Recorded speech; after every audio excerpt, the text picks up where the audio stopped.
Most people don't realize how closely marijuana and opium align, not just chemically, but in how they're used to control society. It might sound extreme, but when you look closely, the drive to legalize marijuana, especially by billionaires, isn't about freedom or public health, it's about suppression. Why would billionaires want a society numbed and sedated? Because a person who's emotionally subdued, distracted from their pain but not healed, becomes easier to manage, easier to sell to, easier to control. Just watch Jubilee's 20 people confront a billionaire. FT John Morgan.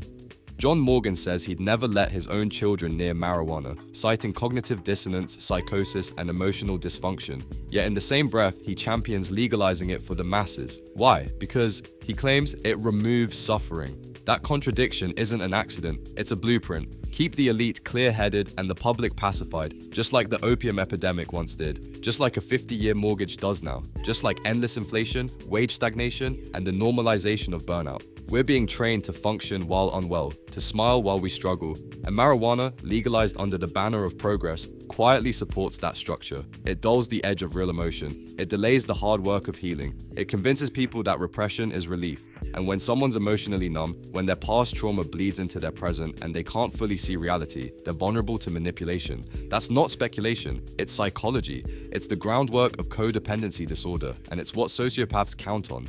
John Morgan says he's a capitalist, but every policy he supports, 15 a minimum wage, marijuana legalization, wage labor dependency, points toward a system that looks more socialist than anything else. A society where people work longer, earn less, and stay just functional enough to keep producing. The US government knows the economy is unsustainable. Foreign nations are pulling away from the dollar, and as external influence fades, the focus turns inward. How do you maintain power at home when you can't project it abroad? By sedating the public, by exhausting them, by keeping them just distracted enough to miss the bigger picture.